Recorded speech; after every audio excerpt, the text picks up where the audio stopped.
Good morning, my family. So, I had talked about how this pantry challenge is teaching me a lot. And I was going through my freezer this morning, and I'm still trying to figure out what I'm going to have for supper tonight. But as I was going through my freezer, a thought came to mind. Some of these things that I have done. I have told you how this pantry challenge is really teaching me a good hard lesson. And in various ways, I'll teach you some of what I'm learning. Now, I have some crushed oregano here, and you see that I have about half of this container left. So this tells me at this point, I've got a long way to go on this challenge. Will this oregano actually keep me long enough? Probably not. So I'm going to be resorted down to doing one or two things. I'm either going to deal with the fact that I'm going to run out and not have any more, or I'm going to run to the store to fill this up. That's the one thing I'm trying to avoid. So I take notes. My notes were to say I need to grow oregano enough that it will sustain me for at least 3 to 4 months. So I took my notes on this morning. And upon going through my freezer, I had noticed that I had dried some tomatoes. Now, when you think about this, a lot of things that we do, we see seem like a really good idea at the moment. It's a way to take an overload of vegetables and, wow, cool, I could do this and I could preserve it. Well, it's sitting on your shelf now, or it's sitting in your freezer, and that's where mine was in my freezer. So now comes the thought is, what do I do with this? I can turn around and crush this up and make tomato powder. However, when I look in my pantry, I have enough tomato powder. I don't need any more. So what's my next step? The other night, I was making a dish and I noticed I didn't have any sun-dried tomatoes. Again, I could have ran to the store and bought some, but I'm actually trying to avoid that for cost when I have this already.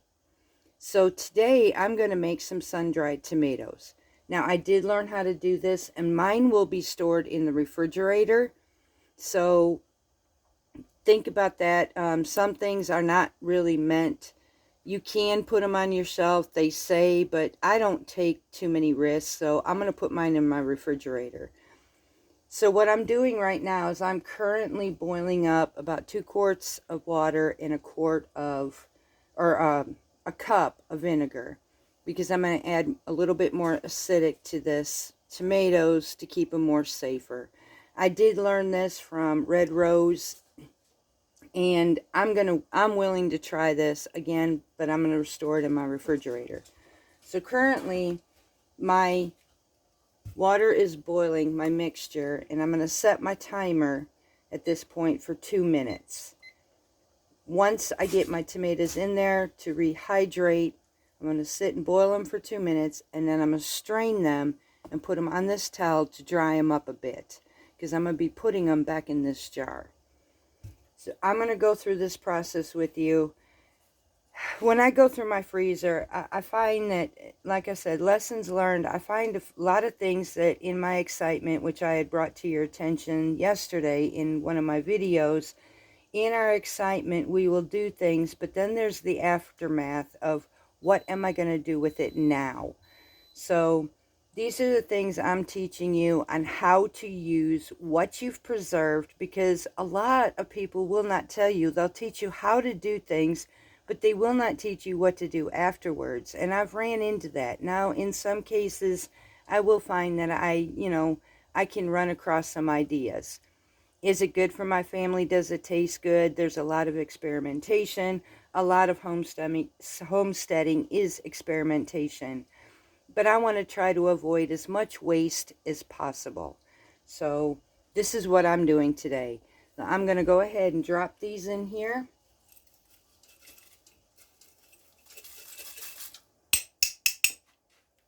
Stir this up a bit. Set my timer for 2 minutes. And I will be right back. Okay, so now my 2 minutes are up. I strained my tomatoes and I'm putting them on this towel so I can dampen them off and get that extra liquid out of here. Why would I actually want to, if they were already dehydrated, rehydrate these? In my experience, and I have tried this before, I like the sun-dried tomatoes in olive oil.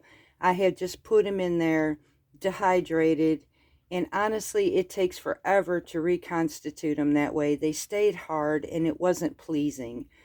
So to rehydrate them in the water makes sense to me because it makes it softer to use, and I'll be able to use these easily. Now, most people will take them by halves, and that's a really good idea. At this point, when I did this, I took little cherry tomatoes and I sliced them and I dehydrated them. So I can actually turn this into julienne styles, which is perfect because when I use them in my dishes, I don't have to chop them up or anything. So I'm just going to do it this way. They won't last very long because I do plan on using this. However, I do have to give them time for all the flavors that I'm going to add to them to be able to do this. So I'm going to have to let them sit for at least a week or two to get that flavor up, and then I'll be able to use them. So I'm just dampening off right now all that extra liquid because I do not want that in my jar. So now that these are dampened off on a clean towel, I'm going to go ahead and set up my seasonings. Now, you do not have to add seasonings. You can just put this straight in your jars and then be done with it. It is suggested to use extra virgin olive oil, to which I have. And I'm going to actually heat my oil up just a bit. I want to make sure that my temperature in it is not more than 100 degrees when I add this. So I'm going to put this in my microwave. I'm going to heat this up just a bit, and then I'm going to show you how I'm going to fill my jar. Okay, so my oil is heated. I'm checking my temperature.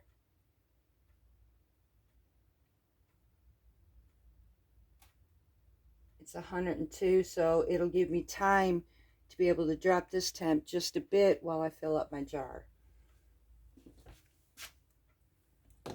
So how I'm going to do this, and like I said, I'm going to add seasonings, but Red Rose made a point in a very good subject. When I add this, I don't want to use fresh herbs. I want to use dried, and that made a lot of sense because you don't want to add contamination the least as possible when you're using anything.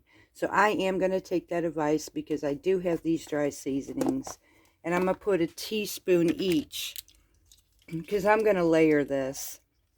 So I'm going to put a teaspoon each of oregano,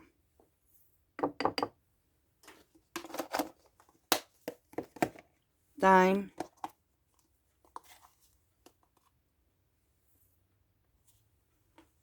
and basil.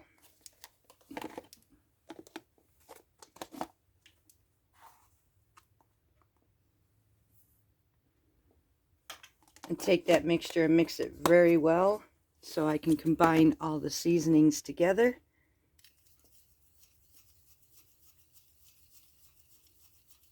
And I'm going to add a little bit of garlic to mine. Now mine is been dehydrated into granules, so I'm going to be able to use this up too. I use this as my overstock so that I can have granulated garlic, or I can actually turn this into powder when I get low. So I always have an extra stock of minced garlic. So I'm just going to be adding just a few of these in my jar. So now I'm going to take my tomatoes.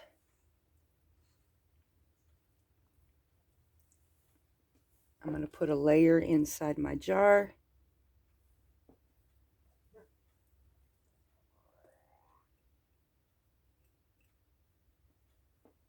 Sprinkle a few of these herbs inside of it so I can add that flavor to it. And add some of my minced garlic.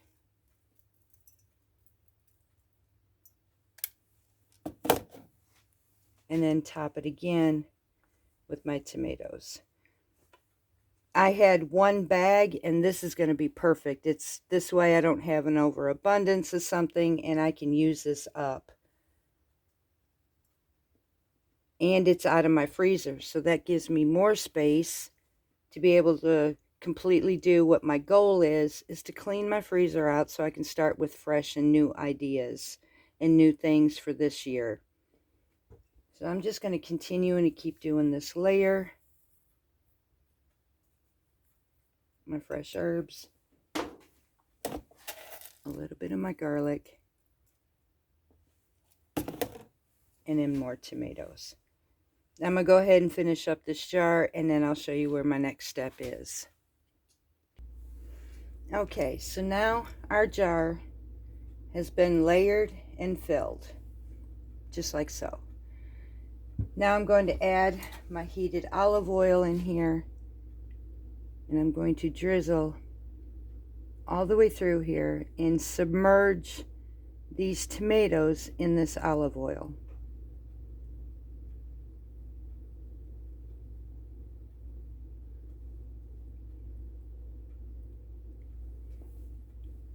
And make sure that I debubble it.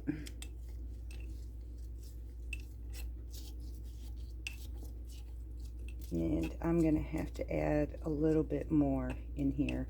This is a bigger jar, so, but I don't have to add too much, because once I debubble this, it does have a good layer. Well, maybe not. Nope. No, I don't. Yeah, just a little bit more. So let me go ahead and heat up some more olive oil, and then I will bring you back. All right, so now I heated up some more and I topped it off, and it's completely covered on my sun-dried tomatoes. Now this made a half a pint. It's going to be okay on this part because, like I said, I'm putting mine in the refrigerator. Another thing too, and I'm not knocking anybody, these lids, after I'm through with my canning jars, I technically do not reuse my lids. I always get a fresh lid. However, I will save these, and a lot of them don't have writing on them. They'll have an indentation where I opened them to let me know this was used. So I will use these lids instead of using my new lids for products like these, where I can store them in my fridge or for dried goods, but I won't reuse them for canning. So some people do, I just choose not to. But by reusing these for sun-dried tomato like this, or for dried herbs, or for things like that, I will use them so I can save. So my next step on this is to let this infuse. Now by doing this, I have two things in one. I will get an tomato-based infused oil, which I can use in some of my seasonings or in some homemade salad dressings. And I get my sun-dried tomatoes. This will keep me from going to the grocery store. It uses and utilizes what I have done in the past, and now I have a general idea of what to do. There is no waste, and I have a product now that just saved me quite a bit, to be honest. These sun-dried tomatoes at the grocery store are crazy. So these are some of the areas, like I was bringing up in my video about planning, utilizing, purpose, and know when. I love this pantry challenge because it is teaching me so much. And in the process of it, sometimes I get disheartened at myself because I find areas where, you know, even myself is, what am I going to do with this? So I have to be very creative because I really got to the point I'm tired of wasting. So I thought about it this morning, and this is something I could have definitely used. These are the experiments. Now, this was a small batch, so this is awesome. It was a great learning lesson for me. Would I do this again now, thinking about it? Absolutely. Because I find really good uses for it. Like the other night, I had to improvise using tomato powder instead of having this. So I do find ways to be creative, but I would have much rather had this in my dish. So I'm hoping these videos, and I'm finding they are helping you. And this is amazing, y'all. I love interacting with you. I love the fact that what I am doing is actually making sense to people. And there is so much out here for us to learn. And then there's so little of things to learn. So I'm glad that I am being able to be useful in this channel to so many. I have another project. I've got errands to do today, and I have another project that I had mentioned. I have some tallow that I had took some beef fat off of a brisket. I had put this in my freezer, so I'm kind of letting it defrost right now. I'm going to show you and explain to you the benefits of tallow, what I use it for, and how to store this. Now, some of you may ask me right off the bat, and it just dawned on me, can we can this? Absolutely not. However, again, I will not tell anybody what to do. That is by their own preference, but I will explain why I won't. I won't because canning any type of oil or fat is not safe. It can very much go rancid. It is not a safe method, and the best way to do this with anything, with butter or with an olive oil based, refrigerate it, please. And some say you can put it on your shelf, but again, for me, I'm skeptical. It's easy for me to find a space in my refrigerator for something like this that I will use up than it is to put on my shelf and take a risk. I'm not a risk type of homesteader. So that's just my opinion. And so I will state in the beginning, straight off the bat, can I can this? In my opinion, I wouldn't. Please keep your family safe. But again, choice is up to you. I can't go there. So I will end this video. I do have some projects coming up. I've got to get some farm work done. I've got to get some errands done. So I will be back. I hope this was helpful. It was simple. It was quick. Within minutes, I had... Wow, this is amazing, y'all. I have my own sun-dried tomatoes, and the saving on the cost, this is amazing. So I get excited sometimes too. So I will speak to you again. In the meantime, much love from Parton's Heritage Homestead.